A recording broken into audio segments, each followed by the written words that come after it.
To say that the last month has been stressful is quite an understatement. In the past month, I've moved house, been incredibly busy with gigs, and recorded an album.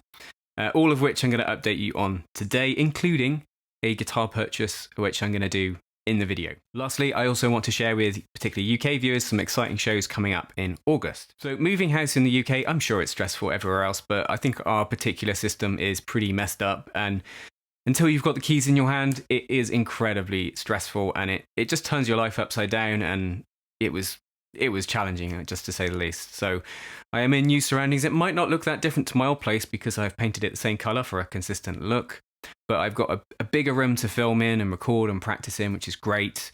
I've had to buy some additional acoustic treatment. It's not all up yet, so the sound isn't quite dialed in, but it's just great to have a bit more room and just a fresh start with looking at how I do things. So I've used it as an opportunity to upgrade a few things. So I'm actually using a different microphone for dialogue.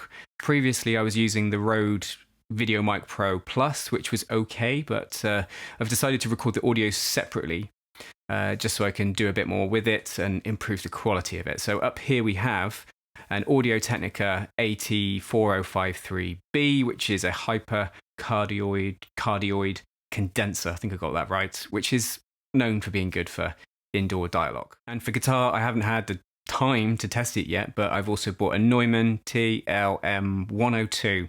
Now I'm going to use that to record my acoustic archtop and also to record amps. So hopefully you will notice a difference in the quality of the audio in my videos. But going back to the moving, one of the motivations was to try and get a detached place. Previous house we were in was semi-attached, and the wall on that side, we had amazing neighbours, but they never said a word about my guitar playing. But you never know, neighbours can change, and you might get new neighbours and they're not so keen on your guitar playing, and you feel very self-conscious about making noise. So feel very fortunate and grateful to be somewhere where I can make noise any time of day and not really disturb anybody. Now, to rewind a few weeks, with one band I play in, Swing from Paris, we recorded an album at a wonderful studio owned by Stevie Winwood.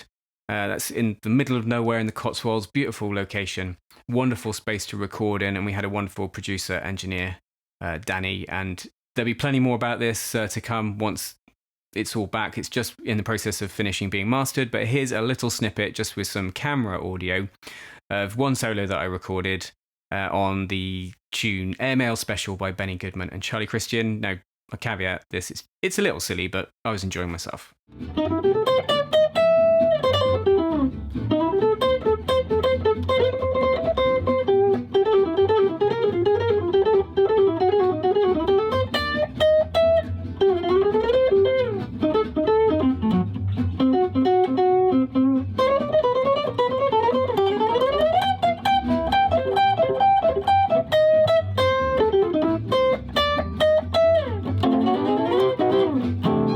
Now that album is going to be released in August, and we are launching it with 3 gigs at the Cheltenham Playhouse for those of you in the UK. And that will be taking place on the 13th, 14th and 27th. If you'd like to join us for one of the dates, I'll put a link to them in the description.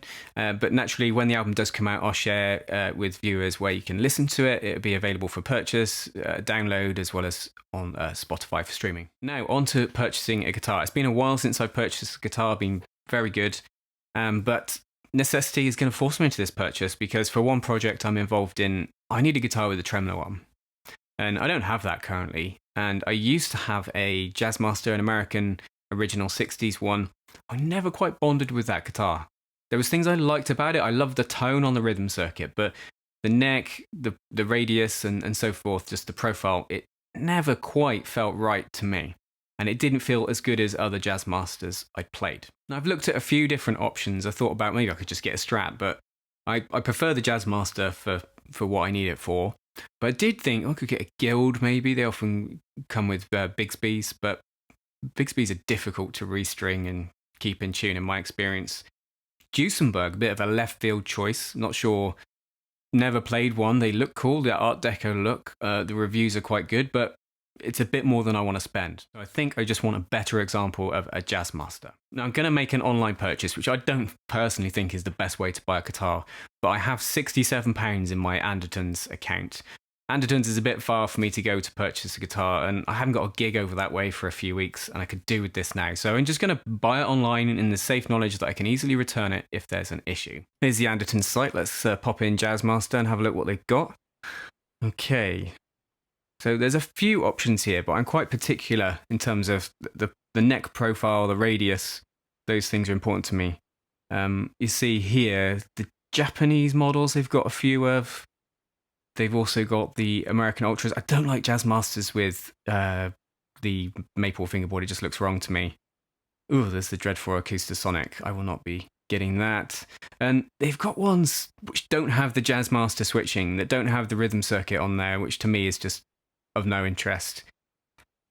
I would quite like to try these American vintage ones, 66, but it's more than I want to spend on this particular guitar.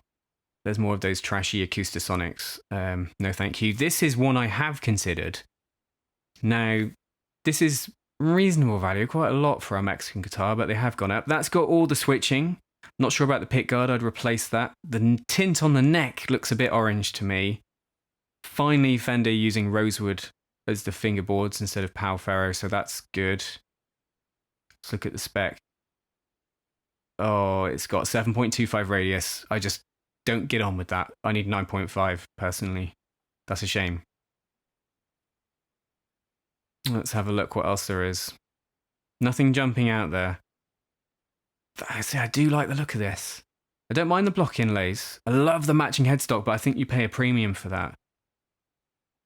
It looks beautiful. I love the colour.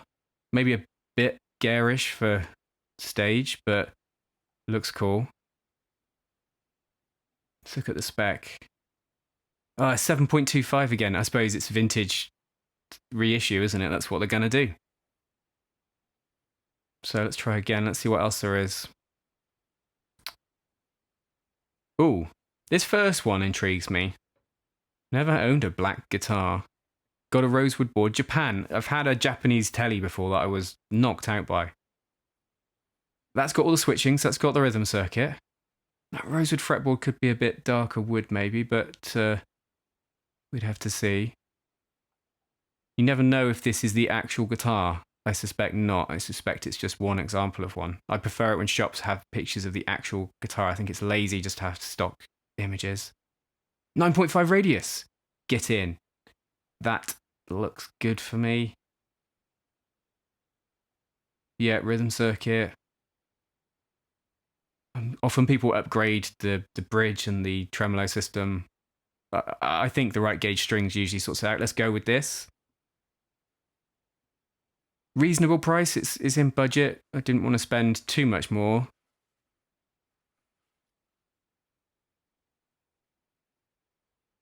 Let's redeem these loyalty points. Look at that, £67.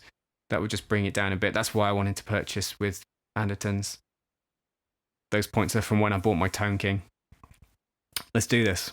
So, purchase made. Fingers crossed it's okay. Naturally, in a few videos, I will make an NGD video. Thank you for tuning in. Until next time, you take care.